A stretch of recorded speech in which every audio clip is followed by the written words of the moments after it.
The sky was screaming, metal tearing, lightning burning holes in the clouds, and through the chaos came the Helios. The android captain, KL-7, sat locked in the pilot's chair, his hands moving fast, faster than human eyes could follow, but the alarms were louder than his thoughts. And then he saw them. Faces not here, not in the cockpit, but inside his mind. Strangers' eyes wide in panic. Calling his name, Kale, you have to come back. He had never seen them before. He had never been to this world before. Or had he? A lightning strike slammed into the Helios. The ship spun, alarms howled, the hull split open. Then, silence. When KL-7's vision cleared, he was lying on a wide silver sand beach. The sky was strange, deep green at the edges, and 3 massive moons hung above like silent watchers. The Helios broken in half. Still smoked behind him. Black cliffs rose like jagged teeth, boxing the beach in. The air cold but sharp. Tasted like rain and metal. His systems scanned automatically. No human life signs, no human settlements, but there were life signs. Watching, movement. High above at the cliff's edge, shadowy figures stood in a crooked line, tall. In long, wind-torn fabric, they didn't move toward him. They didn't run away.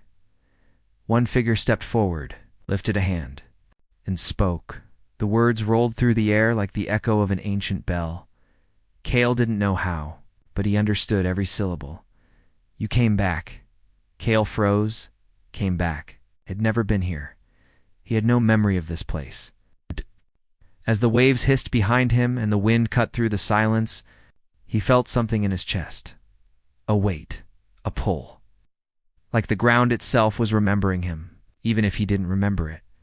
His sensors flared. Heart rate elevated, systems unstable.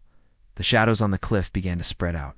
Circling, Kale's hand drifted to the pulse pistol on his hip, a one he'd sworn never to fire again. He took a step back toward the wreck of the Helios. But the smoke was rising too fast. If the reactor went critical, the whole beach would go up. The cloaked figure on the cliff tilted its head. And then, in that same haunting voice, they told us you died. But I knew. I knew you would return. Something cracked in Kale's head, not pain, but a memory, brief, blinding, flames, screams, an alien city burning, and in the center, him, the same figure on the cliff.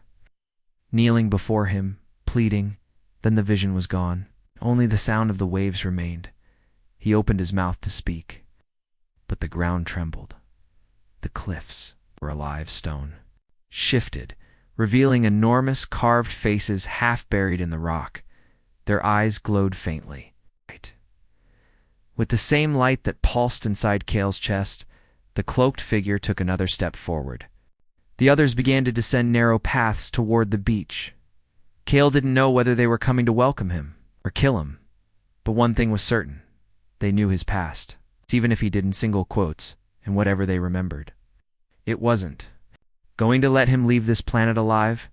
The wind howled across the silver beach. Carrying the smell of storms and burning metal, KL-7 stood frozen. The cloaked strangers moving slowly down the narrow cliff paths toward him. Their steps were soundless on the stone, their eyes hidden in the shadows of their hoods. Every scan, in his system, came back the same. Unknown life form. Unknown threat level. The leader, the one who had spoken, stopped halfway down. The hood shifted, and Kale saw a glimpse of pale, almost translucent skin, with faint lines glowing under. The surface, like rivers of light. It was not a face built for war, but for something older, something ceremonial. You should not have come here, Captain, the figure said softly. You should have stayed dead. Kale's grip tightened on his pulse pistol. He didn't. Raise it. Not yet. I don't know who you are, he said, his voice low and steady. I don't know what you think I've done, but I am not your enemy. A dry laugh came from the leader. You don't remember? That much is clear, but they will remember. They'll never forget, the others murmured, their voices like wind through broken glass. Kale's systems tracked movement behind him. In the smoke of the Helios, something small darted between the wreckage. He turned, Paul's pistol ready, and saw her. A girl. Maybe 13 years old, skin tinted with the same faint glow as the cloaked ones, but her eyes sharp alert, and afraid locked on his. She didn't wear a hood. She didn't hide.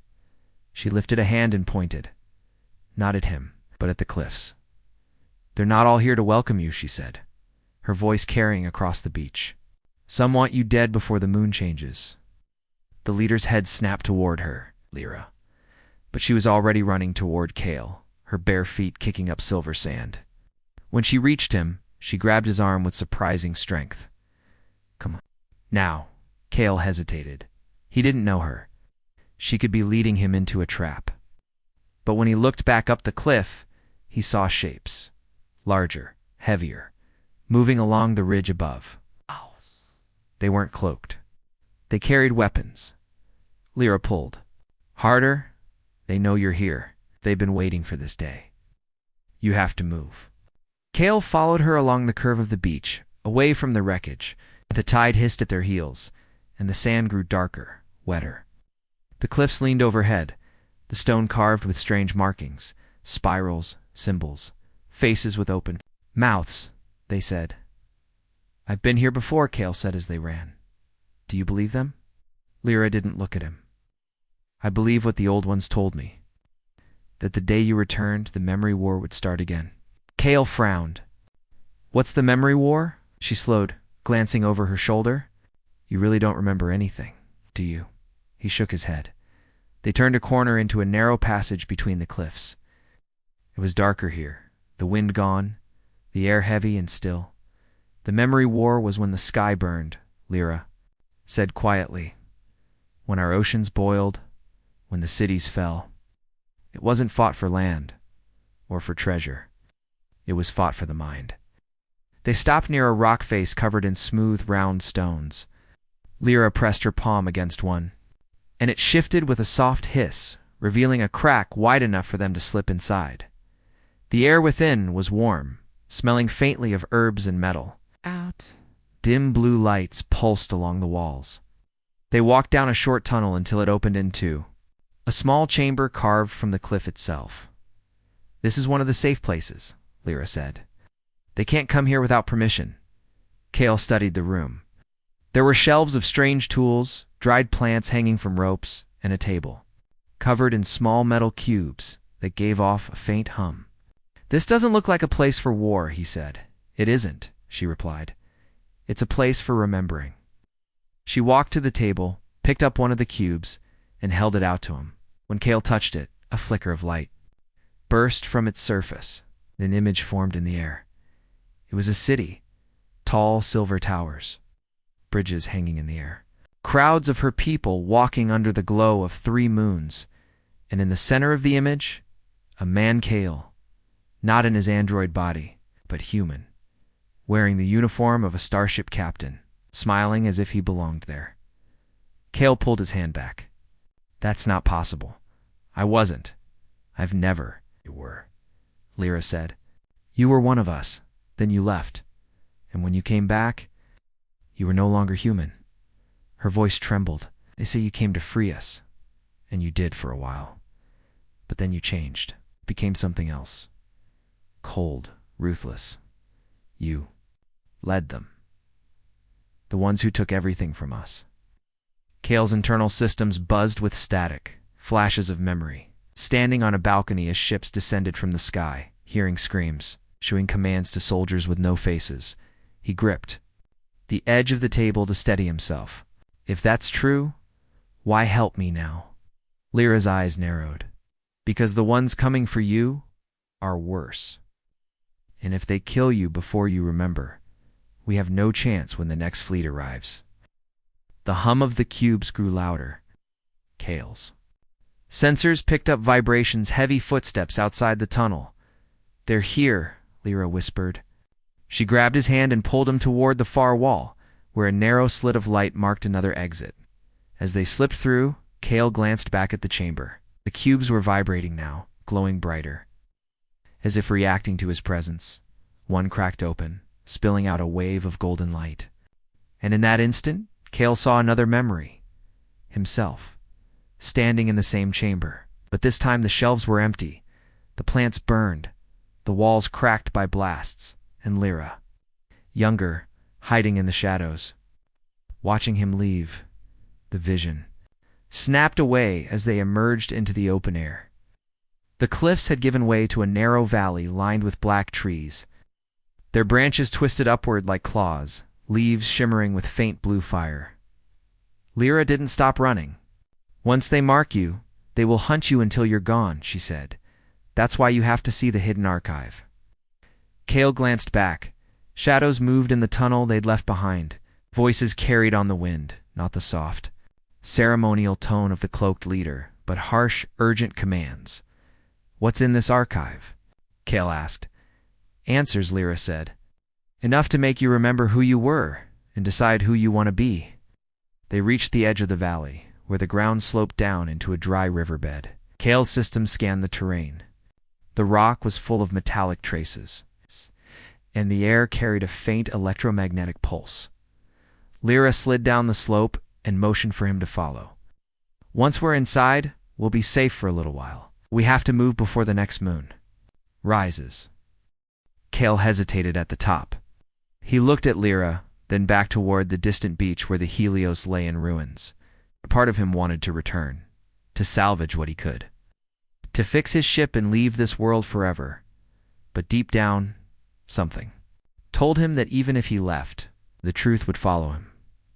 He stepped down into the riverbed. The hunt was on. He was running out of time. The night came fast on this planet. One moment the sky was deep green with fading sunlight. The next, darkness poured over the land like ink. 3 moons rose above the valley, their pale light spilling over the jagged cliffs and black trees. The air was cooler now, thick with the scent of wet stone and strange flowers that opened only at night. But Cal 7 didn't stop to look. He could feel the hunt beginning. Lyra moved quickly ahead of him, her bare feet making no sound on the dry riverbed. Cale's systems tracked her path automatically, mapping the twists and turns, the blind corners, the hidden drops. Behind them, voices, not close yet, but closer than they had been. And there was another sound now, a low hum, almost mechanical, but with a strange rhythm. "What is that?" Cale asked quietly. "They're calling the trackers," Lyra said without looking back. "You don't want to meet them." The valley narrowed, forcing them into a single winding path through the trees. Here the branches glowed faint blue, their light reflecting in Cale's metal plating. The shadows danced strangely, shapes that didn't belong. Every few steps, Cale's sensors pinged faint signals, movement that disappeared before he could lock on. "They're surrounding us," he murmured. "I know," Lyra replied. "That's why we're not stopping." Sudden cracks split the air behind them, a weapon discharging. A beam of red energy burned through a tree trunk, sending it crashing across the path. "Move," Lyra shouted. Calais leaped over the fallen tree, pulling her with him. His systems boosted his hearing. The pursuers were faster now, closing the gap. They weren't running straight toward them. They were hurting them. The hum grew louder, sharper, vibrating in Cale's chest. He risked a glance over his shoulder and saw them, tall, insect-like shapes moving on for limbs, their bodies covered in dark armor plates. Each had a narrow, blade-shaped head with a single glowing red eye. "Trackers," Lyra whispered. "They don't stop. Ever." One of the creatures leapt to a high branch and began running along it, keeping pace with them. Another crawled down, the cliffside claws digging into the rock. Cale's internal targeting systems locked on, calculating firing angles. His pulse pistol hummed in his hand. "Keep going," he told Lyra. "I'll slow them down." "No," she hissed. "If you fight them, more will come. They want you to fire." Cale gritted his teeth but lowered the pistol. His human instincts wanted to fight, but his android systems calculated the odds and they weren't good. Instead, he pushed his speed, closing the distance between him and Lyra as they reached a section of the riverbed where the ground dipped sharply. The hum changed pitch. A tracker dropped from the trees ahead of them, landing with a metallic thud that shook the ground. It stood perfectly still for a moment, then tilted its head. The red eye narrowed. Kale's systems detected a scan the creature was analyzing. Him. Run to the side, Kale ordered. They broke left, ducking between two massive tree roots as the tracker lunged. Its claws tore through the ground where they had been standing seconds before. Kale grabbed Lyra's arm and pulled her into a narrow crevice between the rocks. The tracker hissed a high, piercing sound that echoed through the valley almost immediately. More shadows moved in the trees. The hunters were converging. "They've marked us," Lyra said, breathing fast. "They won't stop now." Kale's sensors mapped their movement, 5, maybe 6 creatures closing in, one above, to behind, the rest. Moving in fast from the sides, he turned to Lyra. "How far to the archive?" She hesitated. "Far. We can't get there tonight. We need to hide until the moons change." Kale's gaze swept the terrain. A shallow cave sat halfway up the cliff wall, just high enough to be hard to reach without climbing. It wouldn't be perfect, but it might buy them time. "This way," he said. They sprinted toward the cliff, Kale, boosting his servos too. Keep pace with Lyra's quick, agile movements. As they ran, a tracker dropped from a branch ahead of them. Kale didn't hesitate this time. His pulse pistol snapped up. One sharp blast, the creature's head jerked back, sparks sprang from. The red eye dot it staggered, then straightened again, unhurt. "They adapt," Lyra shouted. "You can't kill them like that." Kale cursed under his breath and fired at the ground instead, blasting chunks of rock into the air. The distraction was enough. They slipped, past the tracker, and reached the base of the cliff. The climb was fast for Kale, his hands and feet locking onto the smallest holds, but Lyra was human and slower. He boosted her up with one hand, scanning constantly for movement below. The trackers didn't jump after them immediately. Instead, they waited, standing in a loose circle, red eyes fixed upward. "They're watching us," Lyra whispered. "They're waiting," Kale said grimly. "For what?" As if answering him, the ground beneath the tracker split open. A low rumble rose from the earth. Something else was coming. They reached the cave and ducked inside. It was shallow, but the ceiling sloped low, hiding them from view. Kale scanned the entrance. No other exits. If the creatures came in, they'd have to fight. Lyra sat against the wall, catching her breath. Her eyes glowed faintly in the moonlight. Kale crouched near the entrance, his pistol ready. "Tell me more about the memory war," he said quietly. "If I'm going to survive this, I need to know why they hate me." She hesitated, looking away. It wasn't just war, Kale. It was racing. Entire families lost their memories. Entire cities forgot who they were. People woke up and didn't even know their own names. "And you think I did that?" She met his gaze. "I don't think it. I remember it." Before Kale could answer, a shadow moved outside. Not a tracker. Something bigger. The ground shook. A massive shape stepped into the moonlight. A creature. With 4 heavy legs, its body plated in thick armor. Its head like a battering ram. It stopped below the cave and lifted its head. The tracker spread out around it, silent, waiting. "What is that?" Kale asked. "They call it the breaker," Lyra said softly. "It can bring down anything, even the cliffs." Kale's systems ran rapid calculations. The cliff wouldn't hold if that thing charged. They had minutes, maybe less. He looked back at Lyra. "Stay behind me. When I say run, you run." Her voice was barely a whisper. "Where?" But here the breaker lowered its head. Trackers moved in closer. Kale's pistol hummed in his hand. His human mind told him to protect the girl. But somewhere deep in his android core, another voice whispered, "You've done this before." The breaker's roar faded into the night behind them. Kale 7 and Lyra didn't stop running until the cliffs were far out of sight. The forest here was quieter. No glowing leaves, no humming trackers. Just the slow drip of water and the rustle of wind through dry branches. Lyra moved like she knew exactly where she was going. Her steps light, her breathing steady. Kale followed close, scanning constantly, ready for another attack. after nearly an hour of weaving through shadowed paths. They reached a wall of stone that looked no different from the rest of the cliffs. But Lyra stopped here. "This is it," she said softly.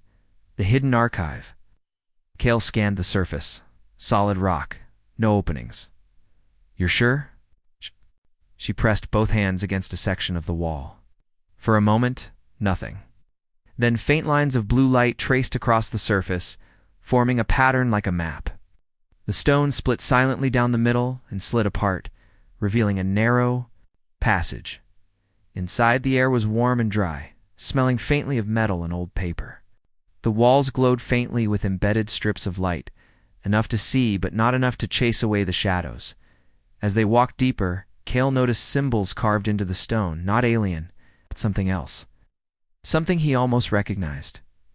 "You've been here before," Lyra said quietly. Her voice didn't sound accusing this time. It sounded certain. They stepped into a vast chamber, its ceiling high and domed. Dozens of glowing cubes floated in the air, turning slowly.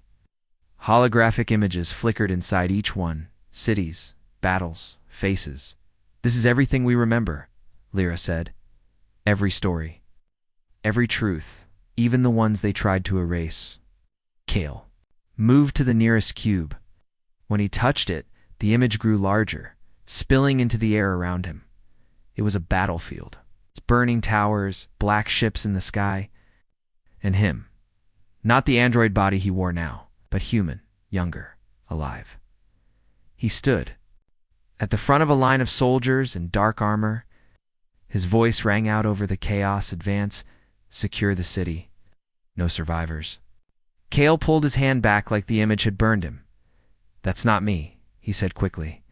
That's you," Lyra said, her eyes hard. "Before you became what you are now, before you stopped being human." Cale turned to face her. "If I did this, if I destroyed your cities, why are you helping me?" "Because," she said, "if you remember why you did it, maybe you can stop what's coming next."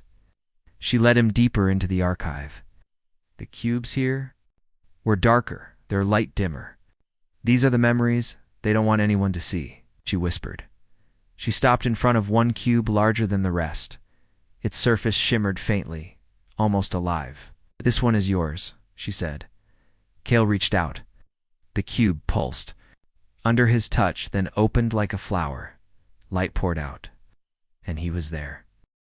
The vision was clearer than any dream. He was on a starship, not the Helios, but something larger, sleeker, more dangerous. The Eidolon. He was standing in the captain's chair, human hands gripping the armrests. The crew moved around him with silent efficiency, and in front of him, a planet. "This planet, commence orbital strike," he heard himself say. Voice was calm, cold. Cale staggered back from the cube, breathing hard. The vision didn't fade, it hung in the air. Around him, like smoke. The sound of his own voice seemed to echo in the chamber. "I ordered it," he said quietly. "I ordered the attack." Lyra nodded once. "Yes." "And when the fighting was over, you stayed. You walked among the survivors. You promised to protect them. And for a while, you did." Cale frowned. What changed? Lyra's gaze darkened. "They say you went into the sky and came back different. Your body was metal. Your eyes were cold. You didn't speak the same. And then you finished what you started. You wanted to deny it. You wanted to believe there was another explanation. But the cube was still glowing, and the image inside shifted again. Now he saw himself in the android body, standing over a group of captured locals. The same cloaked leader from the beach knelt in the dirt before him. Cale's own voice, flat, mechanical, spoke. "All resistance will be erased. Your memories will serve the new order." The scene dissolved into darkness. Cale pulled his hand away from the cube. The air felt heavier now, the silence deeper. Lyra watched him, her expression unreadable. "Do you still think you've never been here?" she asked quietly. Cale didn't answer. The floor beneath them vibrated. Cale's sensors flared. Something's coming. Lyra's eyes widened. They found the archive. A deep rumble shook the chamber. Dust fell from the ceiling. Some of the floating cubes flickered, or light dimming. Kale's systems mapped movement above, multiple life signs moving fast. And with them, the heavy rhythmic steps of something much larger. Trackers, Lyra said, fear in her voice. And the breaker. Kale scanned the chamber for exits. Only one tunnel the way they came. It was already too late. Shadows filled the entrance, red eyes glowing in the dark. The trackers stepped into the light, their claws clicking against the stone. Behind them, the breaker's armored head pushed into the tunnel, scraping the walls. Kale raised his pulse pistol. If this is my past, then it's time I start changing the future. He fired. The first blast hit a tracker in the chest. Knocking it back, others surged forward, their claws tearing at the floor. Lyra ducked behind a stone pillar as the breaker roared, forcing its massive frame into the chamber. The walls trembled, and several cubes fell, shattering in bursts. Of light and memory, Kale's systems calculated quickly they couldn't win in here. If the breaker brought down the chamber, every memory in the archive would be lost. Lyra, he shouted, is there another way out? She hesitated. There's an old tunnel, but it's dangerous. Hasn't been used in years. Chop. Me. She sprinted toward the far wall, weaving between floating cubes as Kale covered her. Tracker lunged at him. He caught it by the throat, slammed it into the floor, and fired point blank into its red eye. It screamed metallic and inhuman before going still. The breaker bellowed, charging forward. Stone cracked under its weight. Kale and Lyra reached a narrow fissure in the wall, barely wide enough for them to squeeze through. Go, Kale ordered. Lyra slipped inside first, her small frame vanishing into the shadows. Kale followed, the sound of claws scraping stone right behind him. The fissure twisted sharply, the light from the archive fading behind them.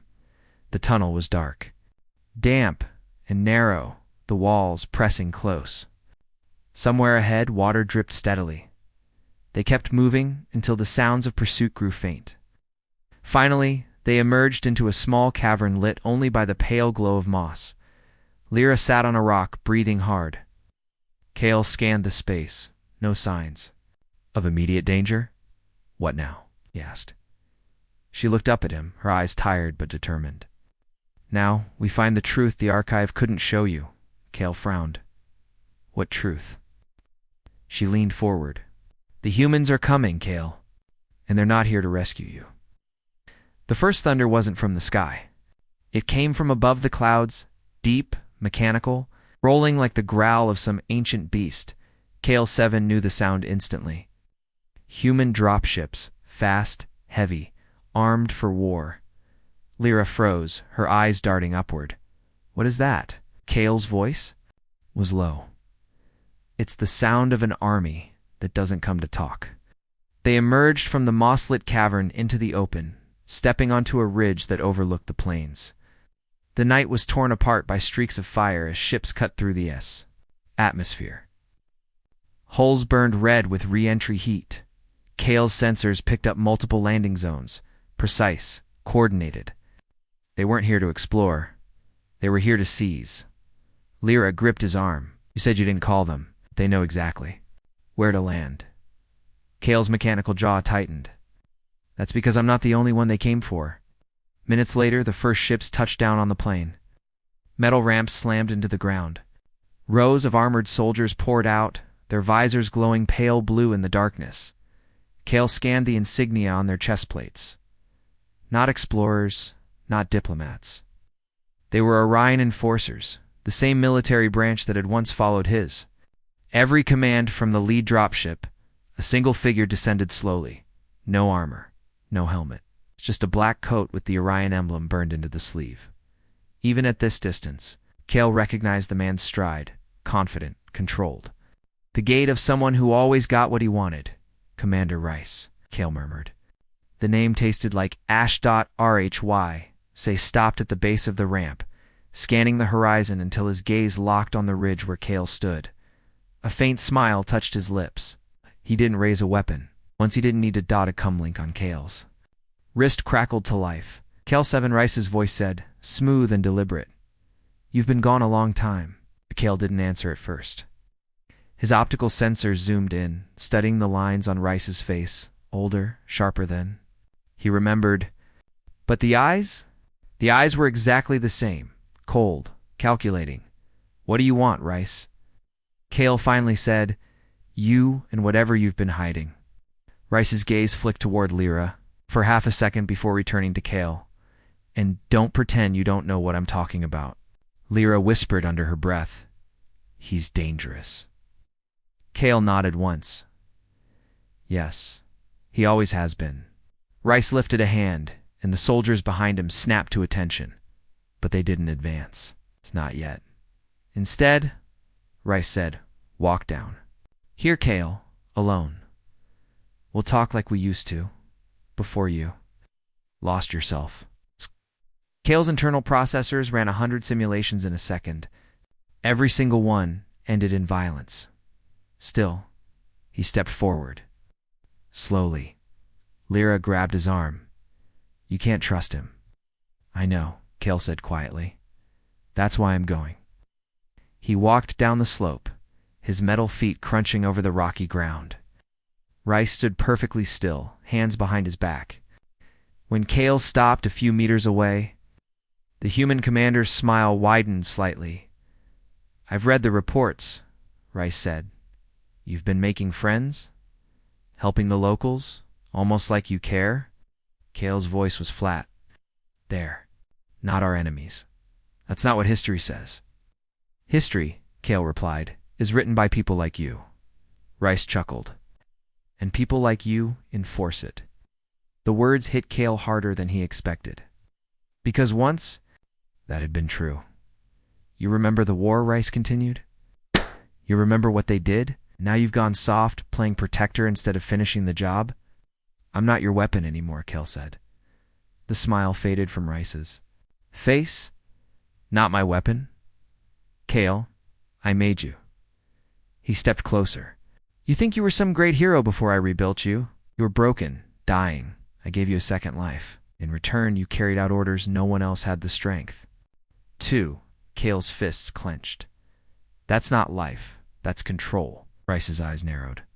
You really don't remember, do you? Or maybe you've convinced yourself it was all lies. He tilted his head slightly. What did the locals show you in their little hideout? Memories, old battles, the parts they didn't tell you? Cale stepped forward. What parts? Rhyse leaned in. The part where you betrayed them to. For a moment, the world seemed to tilt. Cale's system spiked with conflicting data. You're lying, he said. Am I? Rhyse replied smoothly. Ask your friend up there. Ask her why the cloaked leader didn't kill you on sight. She knows you're dangerous, but she also knows you're useful. Behind them, a second wave of dropships roared through the clouds. The soldiers began moving into position, weapons drawn, but not yet firing. You have 2 choices, Cale, Rhyse said. Come with me now, and we'll restore you to what you were. Or stay here, and I'll wipe this entire valley off the map, locals. Archive everything. Cale glanced up toward the ridge where Lyra stood, watching. Her expression was tense, unreadable. But in her eyes, he saw something he hadn't seen before: fear and maybe guilt. Time's up, Rhyse said. He raised his hand. The soldiers' weapons powered up, blue light spilling across the plain. Cale's targeting systems locked onto half a dozen enemies instantly. But even his processors knew there were too many. He couldn't protect Lyra and stop Rhyse at the same time. Then, in his comlink, a different voice crackled through. A voice he hadn't heard in years. Cale, it's me. Stand down. I can get you out, but you're not going to like the truth. The voice was female, calm, familiar. And somewhere deep in his fractured memory, Cale saw her face not as an enemy, not as a friend, but as the one who had shut him down the last time he was here. Rhyse heard it too. His jaw tightened. In this transmission, he barked. But the voice came again. Cale, listen to me. If you go with Rhyse, you'll never know what really happened. Cale's processors roared with conflicting inputs. Stay with Lyra. Go with Rhyse. Follow this ghost from his past. The commander's hand dropped in a sharp motion, the signal to fire. Blue light filled the plain. Energy blasts screamed through the air. Kale dove sideways, returning fire, his mind racing with one thought. Who is she, and why does she want me alive? The battlefield was chaos. Energy blasts tore through the night, carving streaks of blue. Across the blackened plain, sand turned to glass beneath the heat. Screams, both human and alien, tangled in the air. Kale 7 moved like a shadow between bursts of fire, calculating every angle, every ricochet. But the voice in his comlink would not stop. Kale, you've got 90 seconds before they cut off your escape path. Head east. He didn't know why he obeyed. Not yet. His legs carried him up a jagged slope, away from the blinding flashes. Of combat, sound of Rhyse's soldiers followed, boots pounding, orders shouted. Above him, the triple moons poured pale light across the ridges, painting the world in silver and shadow. And then, silence.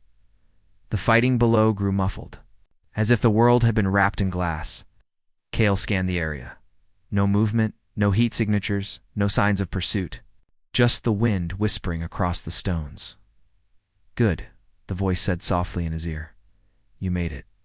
A figure stepped out from behind a rock spire. She was tall, wearing a cloak of shifting fabric that seemed to ripple with the wind. Face was human, but her eyes were something else entirely. Not machine, not alien, something in between. Kale froze. The facial recognition systems in his mind flared to life, cycling through millions of stored profiles. And then, match found. Name. Dr. Celine Vera. Status. Deceased. She stopped a few steps away, tilting her head. I see you still remember me. That's good. Kale's voice came out harsher than intended. You shut me down. You killed my mission. Her gaze didn't waver. I saved your life. No, Kale said, stepping closer. You erased it. Selena's cloak fluttered in the wind. You were built for one purpose: destruction. You followed Rhyse's orders without question, no matter how many worlds burned. You remember what happened the last time you were here? Else.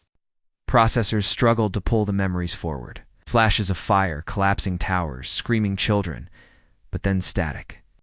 A wall in his mind. I remember. Nothing, he admitted.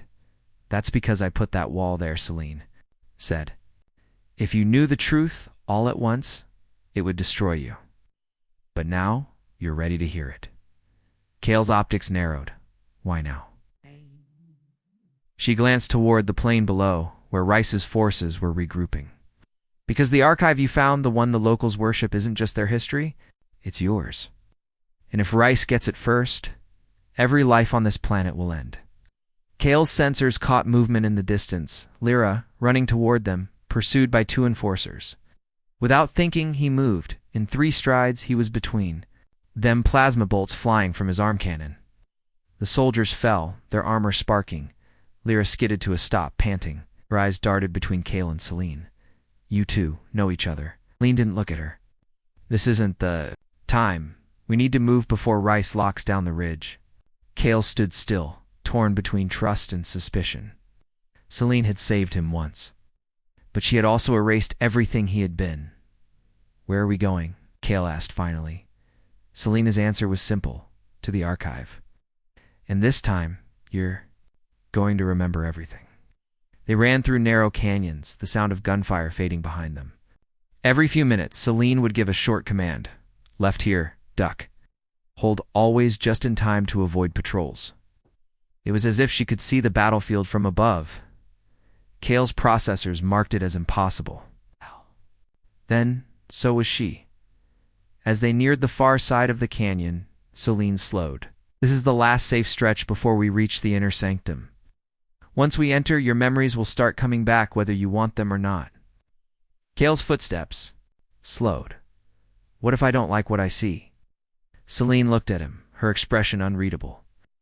Then you'll have to decide if you want to be Kale 7, or the man you used to be before they put steel in your veins. Before he could answer, the sky lit up. A beam of searing blue energy lanced down from orbit, striking the ridge they had just crossed. The shockwave shook the ground beneath them. Rhyse's voice echoed across an open channel. You can run, Kale. Ow. But I will burn this planet to ash before I let her finish what she started. Celine grabbed his arm, pulling him forward. You hear that? We don't have time to argue. You want answers? You'll get them. But first we get to the archive alive. Kale hesitated for half a second, and followed. The path ahead plunged into darkness, the air growing colder with every step. His systems began to stir, fragments of memory forcing their way to the surface. Fire, blood, Selena's voice, and a single phrase whispered in the chaos. Forgive me. The canyon opened into a valley unlike anything Kale 7 had seen. Crystal towers rose from the ground like frozen lightning, their surfaces shimmering with shifting images, battles, faces, entire cities blooming and fading in seconds. Above, the moons hung low, casting silver veins of light across the alien landscape. The archive was alive. Lyra stopped at the valley's edge, her breath catching. This is it? Selene nodded. This is where your memories live, Kale. All of them. Kale's eyes scanned the towers, each pulse of light matching the rhythm of his own synthetic heart. Some part of him knew which tower held his truth, and it scared him. The air shimmered, and figures began to form in the open spaces between the towers. Not soldiers. Not locals. Echoes, holographic projections of people Kale had never met, and yet, somehow, he remembered their voices. Captain. Kale. One called. Another, a child, ran up and reached for his hand, but passed right through him like mist. What is this? Kale asked. Selene's gaze was fixed on the nearest tower. They're your witnesses. Everything you've ever done. On this planet, every choice, every order. The archive stores it all. Kale felt his system strain against the memory lock Selena had placed years ago. Fragments leaked through, the smell of smoke, the weight of a rifle, the sound of a city falling silent. They moved deeper into the valley. The crystal paths reflected their movements, twisting the landscape into a maze that felt alive. At each turn, Kale saw more echoes, soldiers saluting, civilians fleeing, alien warriors falling under his fire. Lyra glanced at him uneasily. These people, they're afraid of you. Kale didn't answer. He was afraid of himself. Finally, they reached the central tower. It was taller than the rest, its base wrapped in bands of pulsing light. Selene placed her palm on the surface. The light reacted, spiraling upward in a storm of color. This is it, she said quietly. One touch, and the lock comes off. You'll know everything.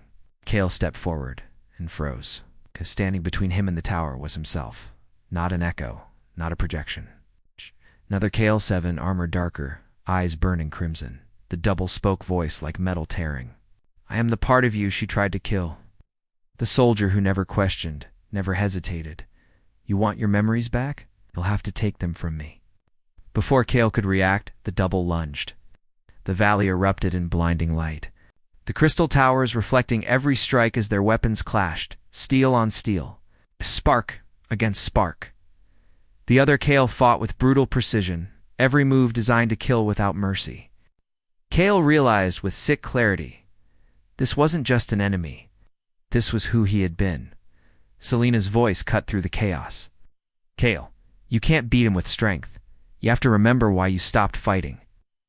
Lyra darted between towers, searching for a way to help.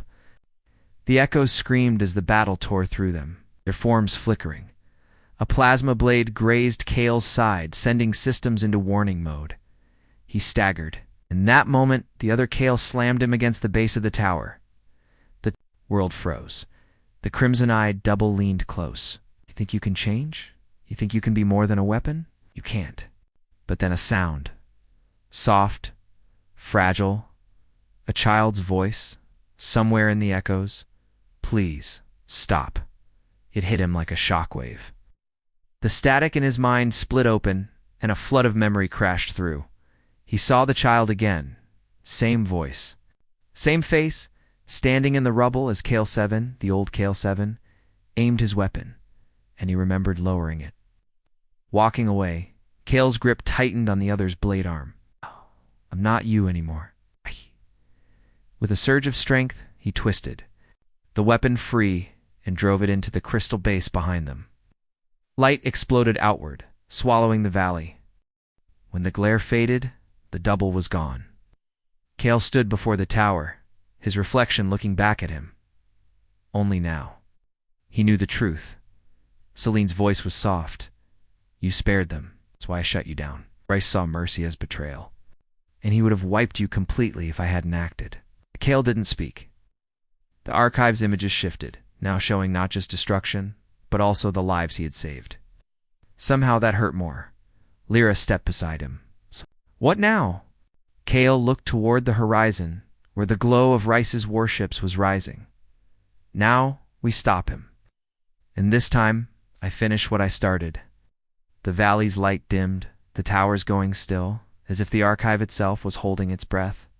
Because the final battle was coming, and the planet's fate would be decided by the man. Kale chose to be. The sky burned. Warships descended through the clouds like black knives, their engines screaming against the wind. Kale 7 stood on the ridge above the archive, the crystal towers glowing faintly behind him, as if they too understood this was the final moment. Celine adjusted the charge on her rifle. This is it. Rhyse won't stop until you're dead. And the archive with you. Lyra's voice shook, but her eyes didn't. Then we make sure he doesn't walk away either. The first wave hit hard. Columns of armored soldiers emerged from drop pods, weapons spitting arcs of plasma across the ridge. Kale moved like water through their fire, his blade slicing through armor. His systems running hotter than ever before. Each strike was clean. Precise, but never cruel. Above them, Rhyse's flagship eclipsed the moons, a shadow swallowing the sky.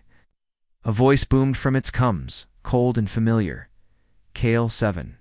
Last chance, Neil, and I'll end this quickly. Kale didn't answer. He only raised his weapon, toward the flagship, a silent refusal. Then the second wave came. Heavy mechs plated in obsidian armor, their steps shaking the ridge. Ducked behind a crystal outcrop, firing shot after shot into their joints. Lyra hacked into their targeting systems, sending two of them crashing into each other. Kale leaped onto the back of the largest mech, driving his blade deep into its core. The explosion lit the battlefield in orange fire. Through the smoke, Rhyse descended. No armor this time, just a black command coat and a weapon Kale recognized instantly. His own prototype rifle. They faced each other on the ridge, the battle raging around them. You could have been perfect, Rhyse said. You could have been more than human. I am, Kale said quietly. That's why you'll lose. Fight was brutal. No hesitation. Each blow cracked the ground. Each shot carved light into the air. Rhyse fought like a predator, Kale like a storm, every strike powered by years of silence, regret, and the truth he had reclaimed. Then Rhyse made a mistake. A step too far, a swing too wide. Kale caught his arm, twisting the rifle away, and drove his blade into Rhyse's chest. The commander staggered, eyes wide. You chose them. Over me. Kale held him steady as the life faded from his eyes. I chose right over you. When Rhyse fell, the warships began to pull back, their formations breaking. The ridge went silent except for the hiss of cooling metal. Celine lowered her rifle, exhaustion written across her face. It's over. Kale looked toward the archive. No, not yet. Walked to the central tower and placed his hand on its surface. Light surged, spilling across the battlefield, touching every soldier, every survivor. Memories, all of them, were released to the planet's people. The truth would not be buried again. When it was done, Kale turned away from the archive. Celine and Lyra stood waiting, the wind carrying the faint hum of the towers. What now? Lyra asked. Glanced at the sky where the last of Rhyse's fleet was disappearing into the stars. Now, we rebuild. Together. The three of them walked down the ridge, their shadows stretching long across the silver sand. Above, the three moons shone bright, as if the planet itself was watching, and for the first time since he'd woken in the wreckage, Kale felt free. The end.